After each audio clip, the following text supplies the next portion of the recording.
na revelação que veio a João quando ele estava na ilha de Patmos, ali preso por causa do testemunho do Evangelho. O imperador Domiciano deportou João para uma ilha vulcânica ali no mar, na costa da Turquia, onde hoje é a Turquia, e João ali teve essa revelação que nós estamos estudando. Então eu queria convidar você a abrir comigo a sua Bíblia no livro do Apocalipse, no capítulo 2, versículos de 12 a 17, e desde agora já te convidar, você que está com a gente através da internet também, que você abrisse o seu coração para, ao invés de ficar procurando as minúcias do texto, os significados, as coisinhas que a gente sempre imagina que no Apocalipse está assim, é como se o Apocalipse fosse uma charada para a gente tentar descobrir, você abrisse o seu coração para Deus revelar a você aquilo que já está claro e que a palavra de Deus quer que a gente seja transformado por ela, amém? O texto sagrado diz assim, começando no versículo 12, porque hoje nós estamos estudando a igreja em Pérgamo, nós já estudamos a igreja em Éfeso, que foi a primeira, a segunda, Esmirna, a terceira agora, Pérgamo. Qual será a quarta? Tiatira. Qual será a quinta? Sardes. Sexta, Filadélfia. Ô, gente, para. Vocês estão aí lendo aí, ó. Ninguém sabe, não? E a sétima, qual que é? O pessoal lá do fundão, tá? Eu não falo vocês aqui, não. Botou lá? Não falo mais nada, não. Tá, vamos ler o texto. Versículo 12. Eu vou só lembrar os irmãos aqui da igreja que estão indo para lá comigo, falta pouco mais de 15 dias, se vocês chegarem sem saber isso, né, gente? Ao anjo da igreja em Pérgamo, que hoje a cidade se chama Bergamo, né? Escreva: estas são as palavras daquele que tem a espada afiada de 2 gumes. Note que Jesus se apresenta com aquilo que ele vai usar na advertência para aqueles que se recusam a arrepender. Irmãos, muitas pessoas não gostam hoje em dia, dizem que nem é corretamente polido a gente fazer isso em igreja, pregar mensagens que as pessoas saiam da igreja se sentindo mal, pecadores, não sei o que e tal. Balela. Jesus não poupou as palavras. Jesus disse, olha, aqui quem está falando é aquele que tem uma espada afiada de 2 gumes, porque lá na frente ele vai dizer assim, se você não se arrepender, eu virei e pelejarei contra você com essa espada. Então Jesus, a Bíblia não é uma mensagem condenatória, ela condena sim, porque a Bíblia diz que a palavra de Deus nunca volta sem cumprir o propósito para o qual ela foi criada. Então, ao ouvir a palavra de Deus, eu tenho a opção de me arrepender e mudar os meus caminhos, ou eu posso escolher continuar na minha vida, mas esta separação de Deus tem consequências. Então escreve isso: sei onde você vive, onde está o trono de Satanás. Contudo, você permanece fiel ao meu nome, e não renunciou à sua fé em mim, nem mesmo quando Antipas, minha fiel testemunha, foi morto nessa cidade onde Satanás habita. Olha que coisa. Ele diz que o trono de Satanás está naquele lugar, e aquela é uma cidade onde Satanás habita. Nós temos um conceito muito medieval e até mesmo meio pré-histórico sobre possessão demoníaca. A gente imagina que ficar possesso é só quando uma pessoa cai no chão e começa a falar com a outra voz, e tem uma força que é sobre-humana, e ele começa a babar e a fazer coisas horríveis. Nós imaginamos essa pessoa está possessa. Sim, isso é um nível de possessão. Mas existem inúmeras pessoas possessas, sem nenhuma manifestação extraordinária, como as que eu citei. Estão possessas porque tem uma mente que já foi tão cauterizada, tão consumida, uma mente tão ingerida por conceitos satânicos, que a vida dessa pessoa é uma possessão. Notem, irmãos, todas as vezes que a nossa vida não gera vida, nós estamos promovendo morte. Quem veio para roubar, para matar, para destruir, é o diabo. Nós podemos ficar com as nossas mentes tão possessas, com um pensamento dominante em uma época, que nós sequer percebamos que isso é uma possessão na vida da pessoa. Então o texto continua, de igual modo, versículo 14. No entanto, tenho contra você algumas coisas, plural. Primeira delas, você tem aí pessoas que se apegam aos ensinos de Balaão, que ensinou Balaque a armar ciladas contra os israelitas. Os israelitas não é o judeu, é o povo de Deus. Lá, sim, os israelitas, mas a significação, o povo de Deus. Presta atenção. Induzindo-os a comer alimento sacrificado a ídolos e a praticar a imoralidade sexual. Essa é a primeira coisa que o Espírito diz que tem contra aquela igreja em Pérgamo. Embora eles eram fiéis, mesmo vendo Antipas ser sacrificado como foi, eles mantiveram fiel à palavra. Tem um grupo lá dentro que se apega aos ensinos de Balaão, que ensinou Balaque a armar ciladas contra os israelitas, induzindo-os. Nós poderíamos trocar, porque tem uma outra versão que aparece a palavra seduzindo, e é interessante que a sedução é algo sutil. Tem um texto lá em Provérbios que me chama muita atenção sobre essa questão da sedução. Lá diz assim: pela prostituta, tudo que se paga é um pedaço de pão. Ou seja, você fez um contrato de sexo com uma mulher que está vendendo o seu corpo, o que é o acordo? Um pedaço de pão. Está aqui, paguei, recebo o sexo. Pela prostituta, tudo que se paga é um pedaço de pão. Mas o texto diz assim: mas a adúltera anda à caça de vidas. Porque a prostituição e o adultério ali naquele contexto são colocados de forma diferente. O adultério é uma sedução. A prostituição é aparente. Estou vendendo meu corpo. Quem quiser comprar, o preço é X. Mas o adultério não é aquilo, ele é sutil. E é isso que o texto está dizendo. Tem gente que seduz as pessoas a comprarem uma ideia. Sabe como é que eu estou dizendo? Então, é isso que eu orei muito para o nosso culto hoje, para Deus abrir a mente nossa, irmão, para vocês enxergarem um pouquinho para além da letra, e o Espírito trazer a você, porque a maioria de nós não peca de forma gritante, a princípio, mas nós somos seduzidos, lenta e continuamente, a trilhar um caminho que vai promover a morte.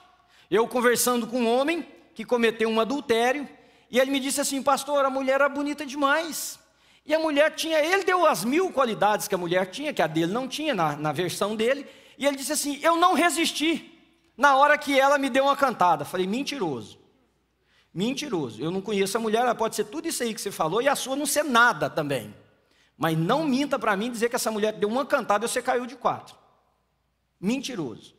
Você estava seduzido por ela pouco a pouco e você não teve coragem de cortar esse cordão umbilical da sedução. Você não pôs um basta, você não disse chega. Porque sem desmerecer nenhuma das lindas mulheres que estão aqui nessa manhã, irmãos, qualquer homem é capaz de dizer não. Se você levantar aí, aqui não, né, pelo amor de Deus, mas em algum lugar, você levantou, vê um homem e dá uma cantada no cara, o cara de primeira ele vai até assustar. Agora, você quer ver? Homem, começa a guardar no seu coração alguma coisa por uma mulher. Vai dando corda a isso, devagarzinho. O dia que ela chegar é o dia de sua queda. Então é isso que está acontecendo. É essa sedução. E aí ele diz o seguinte: de igual modo, o segundo problema, porque os ensinos de Balaão que ensinou, induzindo a comer animais sacrificados a ídolos, é praticar imoralidade sexual. Versículo 15, de igual modo, você tem também os que se apegam aos ensinos dos nicolaítas. Nicolau era um diácono. Se você lê Atos dos Apóstolos, capítulo número 6, foi escolhido homens de boa reputação, cheios do Espírito Santo, para poder servir às mesas, para cuidar das viúvas helênicas que estavam sendo esquecidas no momento da distribuição diária do alimento. Esse Nicolau tinha uma mulher sem vergonha. E esse Nicolau começou, segundo historiadores que nem cristãos são, para não ter que confrontar a perversidade da sua mulher, o que ele começou? A ensinar que era ok, presta atenção. Eu ouço tanto, irmão, se pudesse a gente dizer o quanto de Nicolau tem presente nas nossas igrejas hoje, nós ficaríamos abismados. Porque o que ele dizia? Corpo é corpo, espírito é espírito. Uma coisa não tem nada a ver com a outra. Ninguém faz sexo com o espírito, é com o corpo, e é uma necessidade do corpo. Então isso aqui está ok. Você faz o sexo com o corpo, você louva a Deus com o espírito. Vocês estão notando como é que é a sedução? Olha, você tem necessidades, isso aí faz parte, você precisa, então, it's ok. Por quê? Porque ele não queria contrapor a sua esposa. E com isso ele começou a seduzir as pessoas a dizer assim: Não tem problema. No seu estilo de vida não tem problema. Irmãos, em nome de Jesus, que Deus abra a sua mente nessa manhã para você entender algumas coisas aqui. O seu estilo de vida, ele não é só sua escolha. Tem uma ingerência sobre tudo que nós fazemos, irmãos. Aqueles que estão em Cristo pendem para o Espírito, mas aqueles que estão na carne são seduzidos, enganados por uma mente satânica. Paulo, escrevendo à igreja em Roma, capítulo 12, versículos 1 e 2, ele diz assim: rogo-vos, pois, irmãos, pelas misericórdias de Deus, que apresenteis os vossos corpos, corpo, não é o espírito, apresenteis os vossos corpos como sacrifício vivo, santo e agradável a Deus, que é o vosso culto racional. E não vos conformeis com este século. A palavra século lá não é a mesma palavra cronos que nós usamos para tempo. A palavra século ali é aion, que significa mentalidade dominante em um período da história. Não vos conformeis com esta mentalidade dominante no período que você vive, mas transformai-vos pela renovação da vossa mente, para que experimenteis qual seja a boa, perfeita e agradável vontade de Deus para a vossa vida. Ou seja, tem uma mentalidade dominante aqui, porque estas 7 igrejas, cada igreja da atualidade tem características delas. Por exemplo, eu disse aqui no primeiro encontro nosso, na introdução dessa série, a New Life tem pessoas maravilhosas. Os maravilhosos, digam amém aí para mim. Opa, bacana. Mas aqui tem gente ruim. Os ruins, digam amém para mim agora. Ó, tá vendo como é que todo mundo... Eu pego desse jeito. Aqui tem gente honesta, tem gente desonesta, irmãos. Aqui tem gente que quer santidade, tem gente que não está nem aí para santidade. Aliás, tem gente que parece que escolhe cada dia viver de forma mais suja. Aqui tem gente que quer ver o bem das pessoas, tem gente que quer ver o mal. Não, pastor, não volta aqui nessa igreja. Você vai sair do espeto e cair na brasa se você for para outra. Toda igreja tem isso, irmãos. Toda igreja tem gente de Jesus. Amém. Toda igreja tem filho das trevas. Toda igreja tem. Então, o que é o nosso ponto? É transformar esse lugar que nós estamos. Porque isso aqui é uma orientação de Jesus para todas as igrejas, sabendo que no nosso meio nós temos gente que ensina a imoralidade sexual no nosso meio. Basta você ouvir a conversa de amigos e amigas. Tem ninguém subindo no púlpito e pregando um sermão sobre como ser imoral. 3 passos para atingir maturidade na imoralidade. Não. Mas quando conversam pelo telefone, quando mandam as mensagens de WhatsApp, quando participam das mesmas festinhas e celebrações, muitos estão espalhando ensinamentos que seduzem e que induzem as pessoas a viver uma vida cada dia mais contrária ao que o Evangelho ensina. Então, o nosso desafio é como ser igreja de Jesus no meio de uma sociedade, agora falando do cristianismo, que tem entre nós todo esse tipo de coisa. Tem gente que diz para o outro assim: hoje não é mais necessário igreja. E eu até concordo, dependendo do ponto que você está colocando, a necessidade da igreja. Mas existem coisas na palavra de Deus, porque a igreja não é invenção de homem. Jesus chamou, Deus chamou um povo chamado Israel. Jesus derramou o seu Espírito sobre um povo para começar a eclesia, a igreja de Jesus.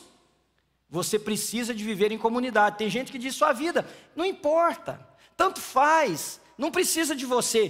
Precisa, e estas ideias mentirosas têm seduzido e acabado com a vida de tantas pessoas. Então presta bem atenção, só para eu continuar.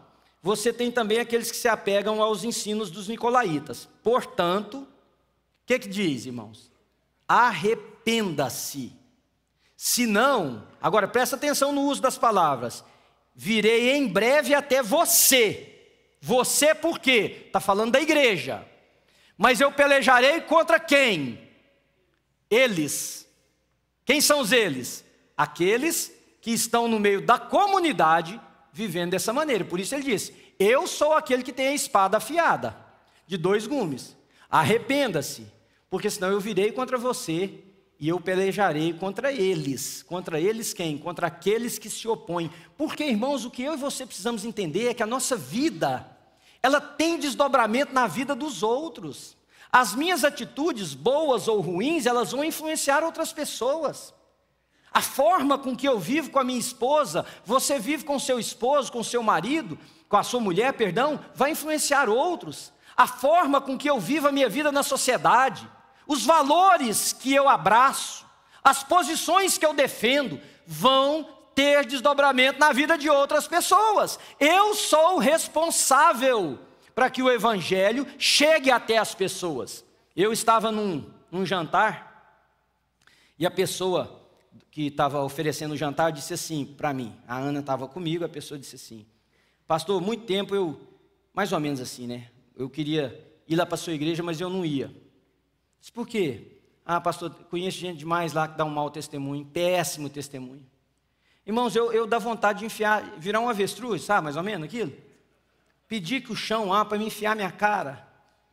Porque, primeiro, eu vou revelar meu coração para vocês. Eu vivi diversas crises. Uma delas, quando eu ouvia isso, eu pensava, mano, eu ser um Zé Mané mesmo, né? Eu falei, Senhor, eu estou lá pregando o evangelho, não é possível. Tem alguma coisa errada comigo, não é possível.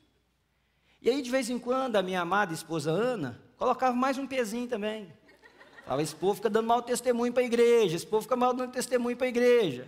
Eu ficava pensando, o que eu faço? O que eu faço? Eu corto, eu expulso, eu denuncio, eu tiro. Irmãos, eu confesso para vocês que eu vivi muitas vezes uma situação muito delicada comigo mesmo, porque ouvir isso de alguém falando sobre você é péssimo para mim, no sentido de que eu me importo com a sua vida. E eu estava ficando meio doentado com esse negócio. Aí um dia, quando eu comecei a me preparar para ler isso aqui, irmãos, esse negócio trouxe um alívio para a minha vida. Sabe por que eu cheguei à conclusão? E eu vou falar para você agora. Você que mente aqui na New Life, eu estou feliz de você estar aqui. Você que é safado, eu estou feliz de você estar aqui. Eu vou desabafar logo. Você que tem uma vida dupla, estou feliz de você estar aqui. Sabe por quê? Porque quem conhece é Jesus. Uma coisa importa ao dispenseiro, está lá na carta que Paulo escreveu à igreja em Corinto. Aos dispenseiros, uma coisa só lhes é requerida, que sejam encontrados fiéis. Falei, Senhor, eu quero pregar o evangelho. Deus não me chamou para separar joio de trigo. Deus me chamou para pregar o evangelho. Deus me chamou para ensinar a verdade. Um dia o cutelo do Senhor virá, e Ele vai cortar, e Ele vai fazer a separação. E aqueles que são dele serão guardados no celeiro, uma representatividade da nossa eternidade com Deus. Aqueles que não são serão jogados no fogo, no lago que arde com fogo e enxofre. Mas quem vai fazer isso? Deus. Então I came to terms, eu aceitei a ideia, lendo mais ainda o Apocalipse, de que será assim. Mas, de que aqui nessa mesma comunidade, tem gente que ama Jesus, como em todas as igrejas. Tem gente boa e tem gente ruim. Tem gente falsa, tem gente verdadeira. Tem gente fiel, tem gente covarde. Tem gente que quando alguém conhecer, vai dizer, conheci um anjo. Tem gente que quando alguém conhecer, vai dizer, conheci o capeta. A mesma igreja, gente. Então eu me livrei desse negócio. Por quê? Porque Jesus que conhece. E todas as cartas dizem assim, eu conheço. Eu conheço. É ou não é? Aqui diz, olha, eu sei onde é que você mora. E uma outra tradução diz, eu conheço. Eu sei as suas obras, eu sei o que você faz em escondido. Então a turma acha que o certo é mandar vídeo para mim ver o irmão que estava domingo na igreja com a mão para cima, na quinta-feira no boteco, bêbado, com a mão para cima, gritando outra coisa. E eu vou dizer uma coisa para vocês, me fez muito mal durante muito tempo. Hoje em dia, quando chego, eu até apago sem nem olhar. Porque tem uns que gostam de contar também, né? Filho das trevas também. Gente, esse negócio é confuso. Mas qual é o chamado de Jesus para mim e para você? Tem gente fiel, presta atenção. Tenho a seu favor que vocês permaneceram fiel, mesmo quando Antipas, a minha fiel testemunha, foi martirizado. Sabe como é que o governador romano matou Antipas? Porque Antipas não queria negar a fé dele, construiu um ídolo.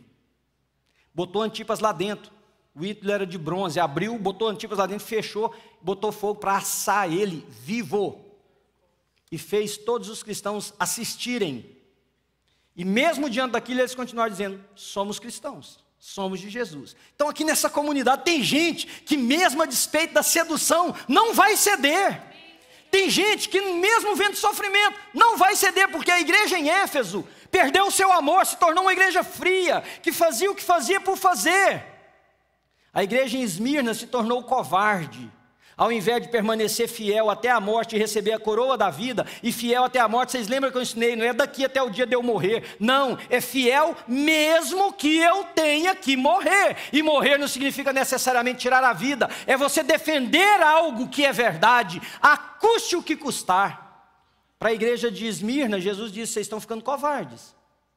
E sabe quando eu fico covarde? É quando eu vejo todas essas coisas, e para manter uma pessoa a mais sentada no banco dessa igreja, eu fico calado. Sabe quando você é covarde? É quando você, para não perder um amigo, a minha morte era essa, a sua talvez seja essa. Você está lá na festa que foi oferecida, e você vê tudo que é anti-evangelho, e você não abre a boca. Você sabe quando nós somos covardes como comunidade? É quando a gente começa a dizer: é assim mesmo.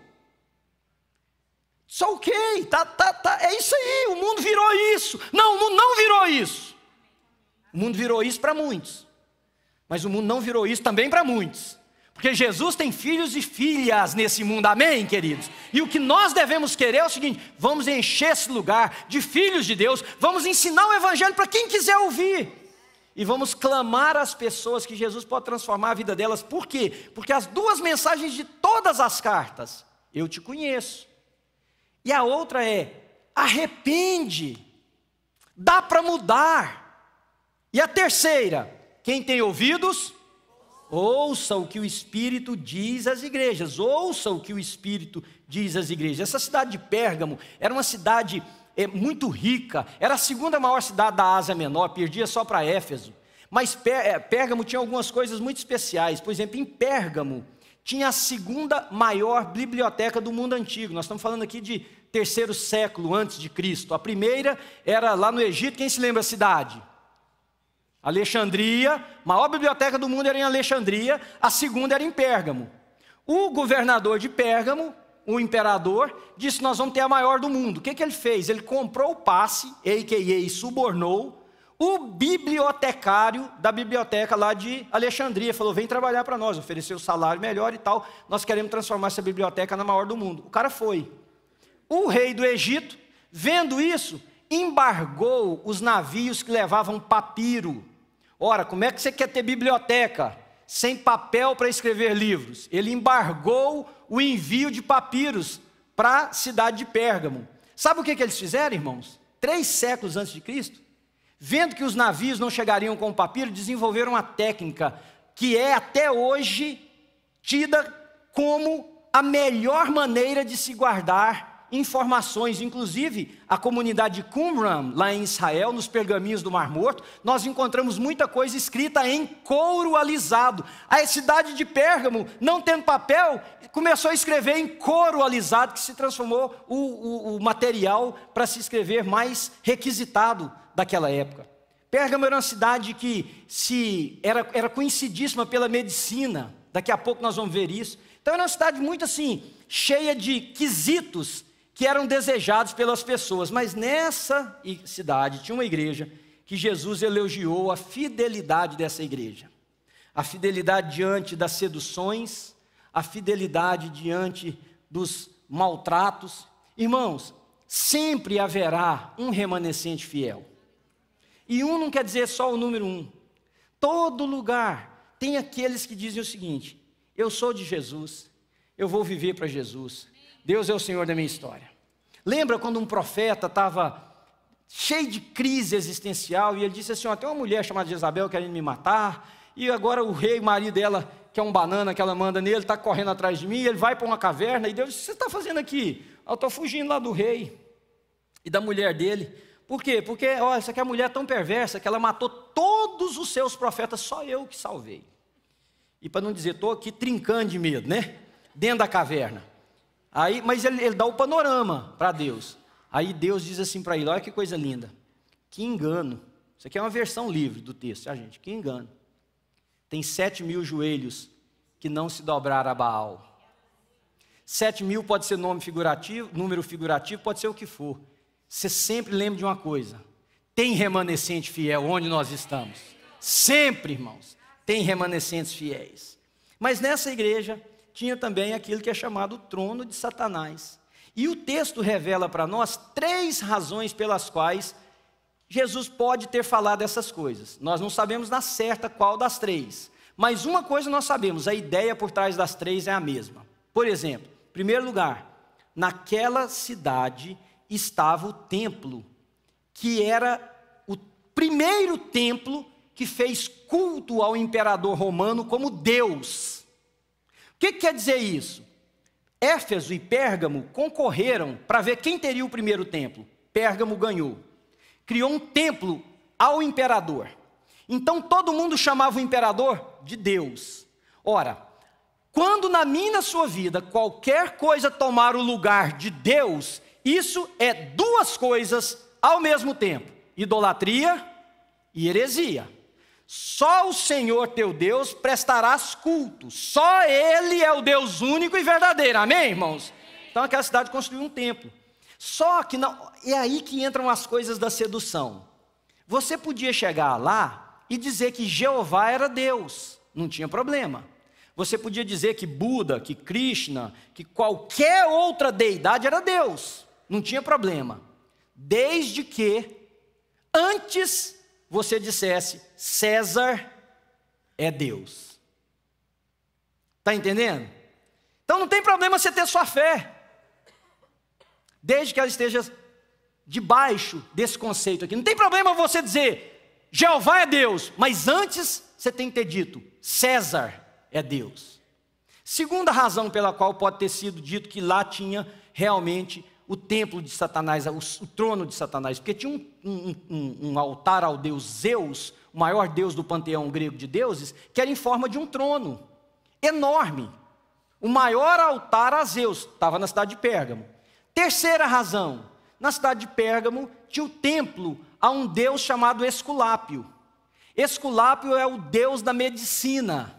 Por isso que até hoje, e eu perguntei aqui no primeiro culto, nós tínhamos 3 médicos aqui, eu não me lembrava mais, mas até hoje o símbolo da medicina ainda tem aquela serpente, não tem? Por causa de Esculápio. Esculápio foi filho de Apolo com uma deusa linda chamada Córonis. Córonis traiu Apolo com outro deus chamado Isques. Então a deusa Hera lá também pulava a cerca, né? Traiu. Um corvo bisbilhoteiro viu e contou para Apolo que Córonis havia traído ele com esse deus.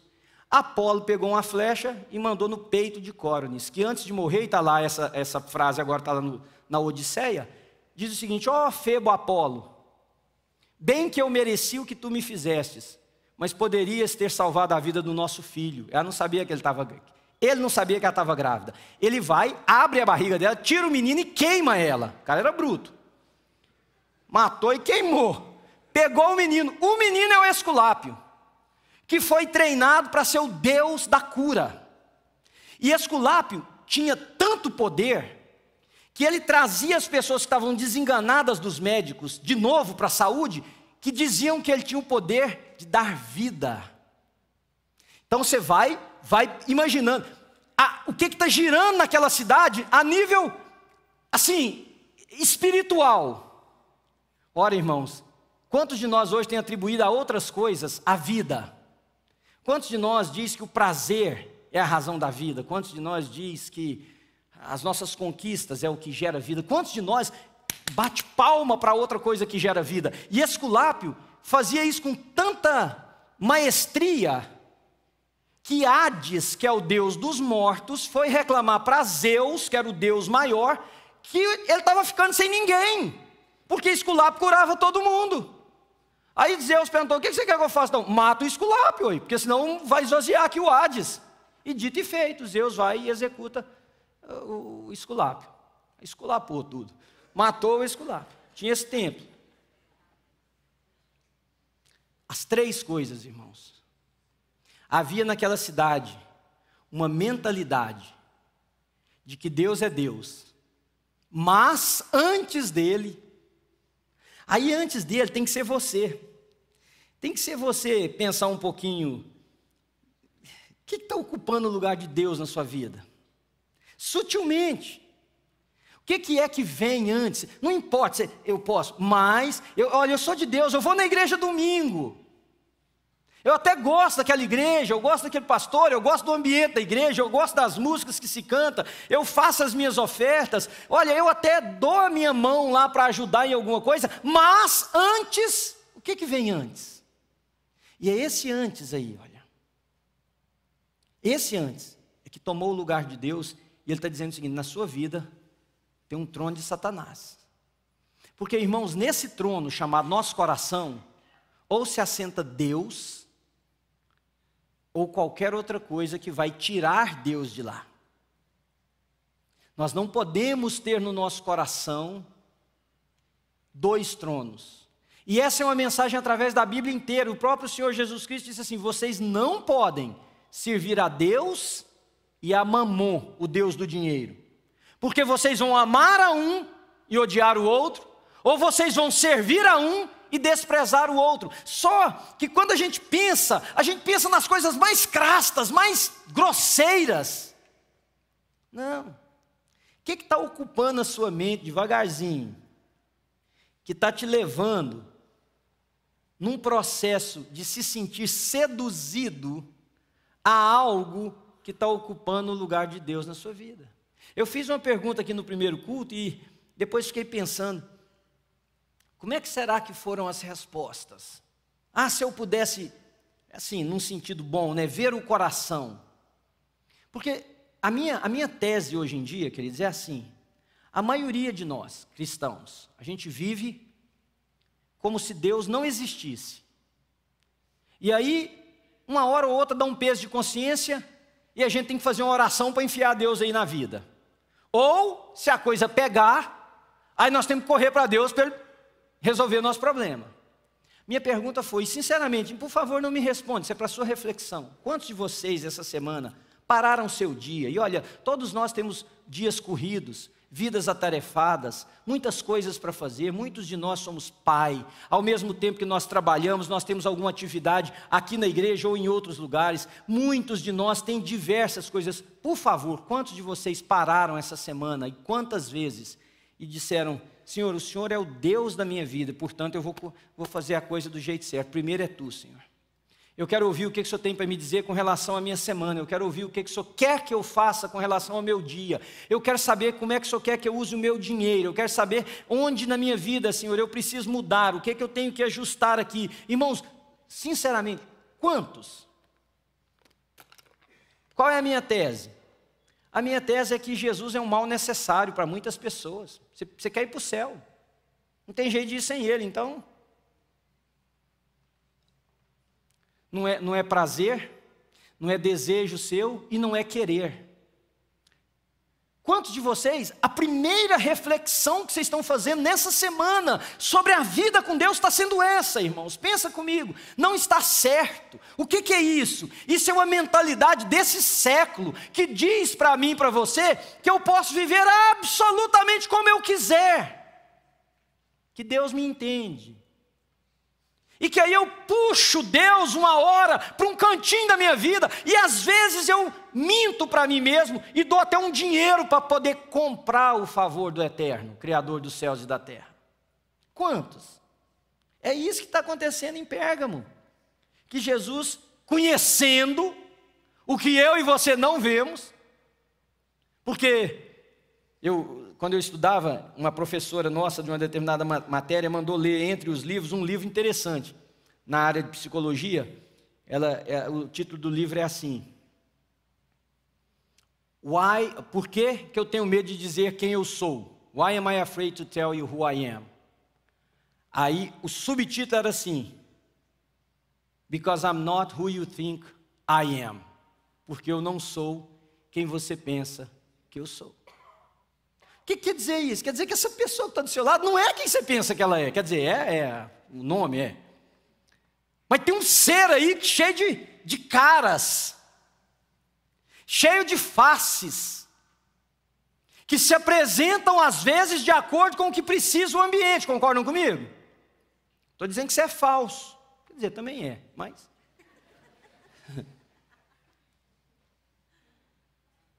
Mas tem um que nos conhece e sabe inclusive que cara nós usamos para cada ambiente que nós estamos.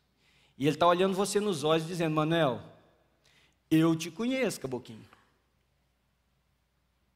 Eu sei quem você é. E eu poderia completar aqui, irmãos. Vocês podem me enganar e eu posso enganar vocês. Um pouquinho de esforço a gente consegue. Mas tem um que nós não conseguimos fugir do olhar dele. E é esse que escreveu essa carta. Por isso, quando ele diz arrependa-se, ele não está dizendo que você vai perder seu cargo na igreja, alguém vai te chamar a atenção. Ele está dizendo: um dia você vai ter que me olhar nos olhos, e eu te conheço. O que é o problema dessa igreja maior? Heresia e idolatria. A idolatria é tudo aquilo que ocupa o lugar de Deus na nossa vida. Tudo aquilo que vem primeiro do que Deus é objeto de idolatria. Tudo. Até mesmo aquilo que você nem fala. Quando você olhar para o seu calendário, para a sua agenda da semana, você sabe qual é o Deus da sua vida. Pode me ouvir como um amigo. Pegue a sua agenda com seus compromissos da semana, ou escreva as suas atividades, você vai descobrir quem é o Deus da sua vida. Às vezes o Deus da sua vida é você mesmo, você vive só para você. Às vezes o Deus da sua vida é uma atividade que você elegeu, até mesmo prazer, não sei. O problema dessa igreja era: Deus tinha deixado de ser Senhor da vida deles. Segundo, era heresia.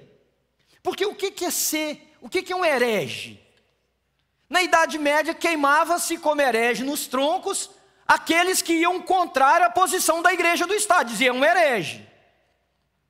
O que é um herege? Está dizendo aqui no primeiro culto, eu não sei quantos pastores aqui da região já me chamaram de herege por causa do programa Pare e Pensa. Mas eu sinceramente perguntava: que heresia que eu falei? Que heresia que eu falei? De que o dízimo não é 15%, como alguns estão ensinando, porque tem que ir para o sacerdote? É isso que é ser herege? Ser herege é dizer que ninguém tem que dar dinheiro para o sacerdote para comprar a entrada no céu? É isso que é ser herege? O que é ser herege? É dizer que ninguém deve ser manipulado com a sua fé por causa de um homem ou de uma mulher que dizem ter autoridade espiritual e quer mandar na... É isso que é ser herege? Não acho que é, irmãos. Se você olhar o que é heresia, na definição da palavra vai dizer: heresia é tudo aquilo que vai contrário a um princípio dominante numa religião. Então, se a gente disser assim, se eu subir nesse púlpito, ou você, disser assim: Jesus não foi crucificado, isso é uma heresia. Jesus não nasceu de uma virgem, essa é uma heresia. Deus não existe, essa é uma heresia. Agora, por que tinha heresia nesse lugar? Quando é que eu sou herege?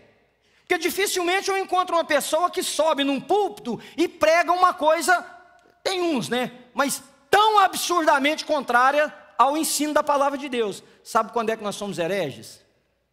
É quando nós admitimos conceitos na nossa vida e na vida das pessoas perto de nós que são contrárias à palavra de Deus e nós ficamos calados. Nós somos hereges. Você entendeu o que eu disse? Amém? Nós somos hereges. Eu sou herege todas as vezes que alguém perto de mim usa a sua boca, as suas palavras, as suas ações para algo completamente contrário ao Evangelho, e eu me acovardo, eu sou um herege. Porque eu estou aceitando aquilo como verdade, quando eu sei que não é, quando eu não tenho coragem de dizer, não é assim. Sabe quando a nossa igreja se torna herege como um todo? É quando nós aceitamos. Irmãos, olha, por favor, prestem bem atenção no que eu vou dizer para vocês, antes de você tirar suas conclusões. Nós devemos louvar a Deus de todo o nosso coração, por qualquer tipo de pessoa que decida, que escolha vir nesse lugar ouvir o Evangelho de Jesus de Nazaré. Você me ouviu? Qualquer tipo de pessoa. Qualquer tipo de pessoa que escolher entrar por aquelas portas para ouvir o Evangelho, primeira atitude nossa deve ser de louvar e glorificar a Deus. Porque essa pessoa pode ouvir o evangelho que pode transformar a vida dele ou dela. Então aqui é o lugar dessa pessoa. Aqui é o lugar. Você concorda comigo? Você diz amém? Aqui é o lugar dessa pessoa. Outra coisa que se torna heresia, somos nós que professamos viver com Jesus, viver a vida vergonhosa, canalha, patife, que muitos dos cristãos vivem, e que eu e você ficamos calados. Isso é que é heresia. Isso é que Jesus falou, vocês estão num lugar, não é na igreja, vocês têm um lugar, porque ele está falando da cidade de Pérgamo. Satanás habita naquele lugar. Lá ele tem um trono, e o pior, tem muita gente adorando eles. Eu tenho a seu favor que vocês não se acovardam, mas vocês precisam repreender essas pessoas. Sabe como é que a gente repreende? Dizendo, não é assim, está errado. Mas sabe como que a gente repreende de forma melhor? Dá exemplo. Diz amém para mim, querido. A coisa vai ficando pesada, parece que vocês vão me humildando aí, né? Mas vou parar, rapidinho. Vai ficar mais pesado ainda um pouquinho, mas eu paro. Ensino de Balaão. Números, livro de Números, capítulo 22, por volta do versículo 24, diz assim, lá conta a história de Balaão que armou cilada para Israel. Ele ia amaldiçoar o povo de Israel, levantava a mão para amaldiçoar, o que saía da boca dele? Bênção. Aí o cara que pagou, ele falou assim, eu te paguei para amaldiçoar, por que você está abençoando? Ele falou assim, não sei, não tem jeito, como que eu vou amaldiçoar aquilo que Deus abençoou? Tem jeito, você perdeu o seu dinheiro. Mas presta atenção, o que Balaão fazia? Balaão. Ensinava as pessoas duas coisas. Uma, pode comer carne sacrificada, carne de animal sacrificada aos ídolos. Porque toda deidade recebia oferenda. Só que Deus disse para o povo de Israel, vocês não vão comer carne sacrificada a ídolos. Irmão, esse negócio é tão, assim, só para você entender, quando você lê Corinto, a carta que Paulo escreveu à igreja em Corinto, porque estava tendo uma confusão lá, uns diziam assim, tem gente comendo carne que vem do mercado lá, do mercadão, que é sacrificada aos ídolos. Aí Paulo disse assim, você vai na casa do irmão, serve lá para você uma picanha. Os irmãos, digam amém aí para vocês aprenderem o que servir quando alguém for visitar você. Né? Serviu uma picanha. Vai ficar calado e come da picanha, não pergunta de onde que ela veio, não. É isso que Paulo fala. Se o dono da casa fala assim, essa picanha foi sacrificada ao Deus tal, você não come. Mas se você comeu e não sabe de onde que ela veio, fica calado e usufrui da picanha. Termos muito simples, irmão. Porque era assim, sacrificava-se centenas, milhares de animais. Vai saber de onde veio aquela bendita picanha. Então aqui atrás, o que Balaque fez? Ele dizia assim, não tem problema. Irmãos, essa frase, não tem problema, ela é o problema. Porque Balaque fala, não tem problema vocês comerem a carne, não. Deus vai entender que vocês estavam com fome. E olha, com toda a característica que eu tenho de defender as pessoas que são pobres, que necessitam. Tem coisa que Deus disse não, que é não. Não interessa se eu acho que deve, se não deve, pode, não pode. Mas ele fez uma outra coisa, ele foi para as mulheres e disse assim, vocês podem namorar, vocês podem ter relação sexual com os homens aí, que Deus disse que não era para ter. Seduziu as mulheres a aceitar como possível estilo de vida aquilo que Deus já havia condenado. Olha, nós não temos restrições alimentares, é verdade. Tempo atrás eu fui visitar uma pessoa, pouco tempo agora, e a pessoa falou assim, pastor, desculpa, aqui na nossa casa não tem café. A pessoa pediu para eu ir lá conversar um problema com ela, não é daqui da igreja não. Aqui na nossa casa nós não temos café. É porque a gente não bebe café. Tá bom, cada um bebe o que gosta, né? Aí ela falou uma coisa para mim, a pessoa, falou assim, porque a nossa religião não permite beber café. Eu pensei, tadinha, né? Oh, Deus. Liberta, Senhor. Quase que eu fiz uma oração de libertação. Liberta, Senhor. Porque na Bíblia nem café tinha. O povo é tão cheio de imaginação que nos textos sagrados nem fala café, porque não tinha café naquela época. Se falasse não bebe chá, aí eu entenderia, porque tinha chá naquela época. Não bebe, sei lá, outra coisa, mas café. Eu falei, não, irmã, você não bebe café, para mim você é minha irmã, a mesma coisa. Eu bebo, amo. Aliás, vou sair daqui e passar ali e comprar um café. Porque eu vim contando com um café. Eu tinha liberdade para brincar com pessoas, eu falei, eu vim. Mas é verdade. Agora, irmãos, tem coisa que Deus disse não, e é não.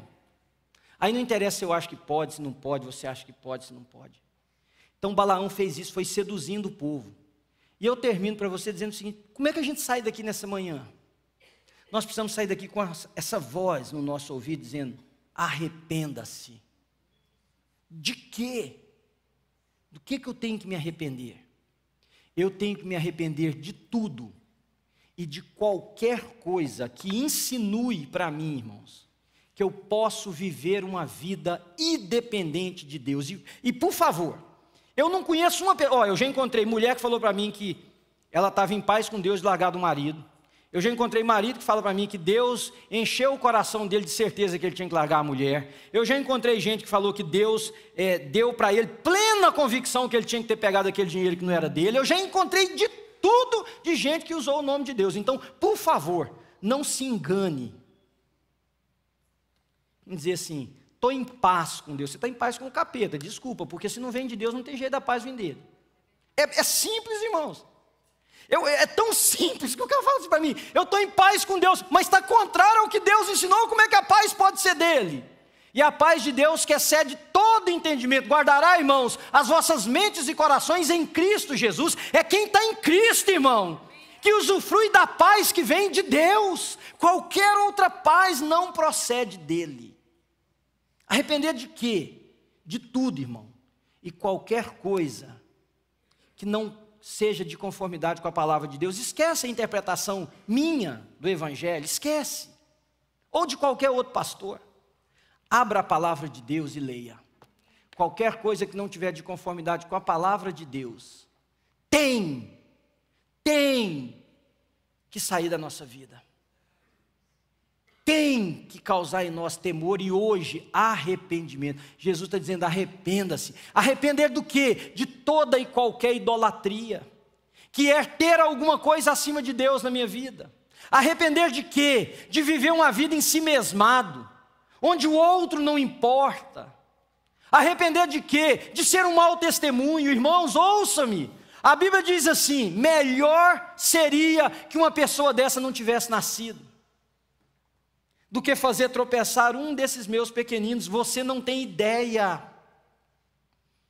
da responsabilidade que eu e você temos, não é só com a nossa vida, é com a vida de qualquer pessoa que estiver ao nosso redor, irmãos. Arrepender de quê? De viver uma vida fria, de viver uma vida que não estimula ninguém a querer Jesus. Arrepender de quê? De não ter mais fogo no peito, brilho nos olhos. Arrepender de quê? De viver uma religião de aparência, um cristianismo de fachada. Arrepender de quê? De ser dominical, de vir a uma igreja no domingo. Arrepender de quê? De olhar para a colheita da sua vida e saber que ela nunca se desdobrou na vida de ninguém. Arrepender-se de quê? De você não poder citar um nome, querido, e dizer assim, Deus me usou para aproximar essa pessoa de Jesus. Arrepender do quê? De ter uma lista enorme de pessoas como anfitriã da casa que eu fui. Dizer o seguinte, às vezes eu não quero ir nessa igreja, por causa de fulano que está lá, e do testemunho de vida que ele dá. Eu não estou defendendo a pessoa que falou isso, porque não é certo. Mas eu estou dizendo da responsabilidade que eu e você temos. Eu te conheço, diz Jesus. Mas aí vem uma mensagem, um convite maravilhoso, arrependa. É tempo, Ele dá uma chance para mim, Ele dá uma chance para você, amém? E eu queria te convidar, nós vamos encerrar agora orando. Eu queria te convidar em nome de Jesus. Mergulhe um pouquinho no seu coração. Agora, querido, ouça-me. Lá naquela cidade tinha tudo isso. E tinha gente que achava que estava certo fazer da forma que eles queriam fazer. Por isso que o texto diz, quem tem ouvidos, ouça o que o Espírito diz à igreja. Quando você for orar agora, deixa o Espírito de Deus trazer o seu coração. E se você nem mais o ouve ou sente, o Espírito falar com você, clame a Deus por isso. Talvez seja esse o arrependimento que você precisa. Vamos orar? Você fecha seus olhos um pouquinho, curva a sua cabeça. Senhor, nós queremos te agradecer pela tua palavra, que ela é imutável, que ela é poderosa para transformar, mas ela é também um convite do Senhor aos seus filhos, ó Deus, de arrependimento e de volta para casa. Senhor, nessa igreja, nesta comunidade chamada New Life, nós temos gente fiel ao Senhor, nós temos gente que te ama, nós temos pessoas que estão dispostos a sofrer perdas por amor do Evangelho de Jesus, do testemunho. Nós temos pessoas que, a despeito de perseguições, se mantêm fiéis e firmes. Louvado seja o teu nome. Mas eu quero orar nesse momento, Senhor, por aqueles que têm vacilado na sua fé, vivido de forma enganosa, seduzidos, atraídos, enganados por gente, Senhor, que não percebe que o prêmio que está sobre a vida dele é a sua alma. De gente que tem de somenos, de gente que acha que é mesmo assim, de gente que dá uma desculpa, Senhor. Haverá um dia que não vai ter mais desculpa, Senhor. Haverá um dia que não vai ter mais explicação. E foi o Senhor que disse: arrepende, senão eu venho e pelejo contra você com a espada da minha boca. A espada é a palavra que foi lida aqui nessa manhã. Causa em nós, Senhor, arrependimento, Espírito de Deus. Que a tua misericórdia nos alcance, Senhor, e de uma forma muito poderosa ela venha sobre o coração de todos os que estão aqui e diga: Senhor, tem misericórdia de mim, me ajude, Senhor. Oh Deus, eu oro por aqueles que precisam de uma mão poderosa para ajudá-los a sair de onde estão. Vem de encontro a essas pessoas e por misericórdia, ó Deus, tira-os de onde eles estão. Mas eu oro por aqueles que precisam de que caia escamas diante dos seus ouvidos e dos seus olhos, porque eles escutam, mas não ouvem, enxergam, mas não veem, Senhor. E o Senhor pode fazer isso nessa manhã, Senhor. O Senhor pode libertar essas pessoas para entender, Senhor, e para, entendendo, serem transformados, ó Deus.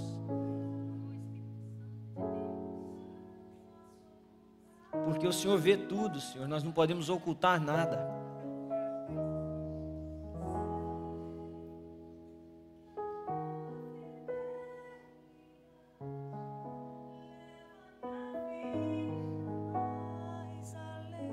Oh Senhor Jesus. Do que eu possa imaginar. Oh Deus, Espírito. Sei que não posso negar que os teus olhos sobre mim Me enchem da tua paz, Senhor. enchem da tua paz. Senhor, que cada pessoa nesse lugar possa sair daqui hoje e dizer: eu ouvi a voz de Deus. Mas mais do que isso, que muitos e muitos possam dizer: eu ouvi suficiente para transformar minha vida, em nome de Jesus. Eu quero pedir a você, se você puder, mesmo sentado como você está, põe a mão no seu coração, deixa eu ministrar a bênção do Senhor sobre a sua vida. Senhor, cada um de nós com a mão aqui no coração, para nós o símbolo da vida, dos nossos desejos, dos nossos pensamentos, das nossas inclinações, Senhor, nós submetemos a nossa vida diante do Senhor. E agora eu, como pastor desse rebanho, eu quero abençoar os meus irmãos e irmãs com a bênção do Senhor. Irmão, que o Senhor te abençoe e te guarde, que o Senhor levante o seu rosto sobre nós, tenha misericórdia de nós, que sobre nós o Senhor levante a sua face e nos dê a paz, Shalom. E a paz que excede todo entendimento guardará, irmãos, as nossas vidas em Cristo Jesus, não somente hoje, mas todos os dias da nossa vida. E se você recebe isso, você diga amém para mim? Amém, louvado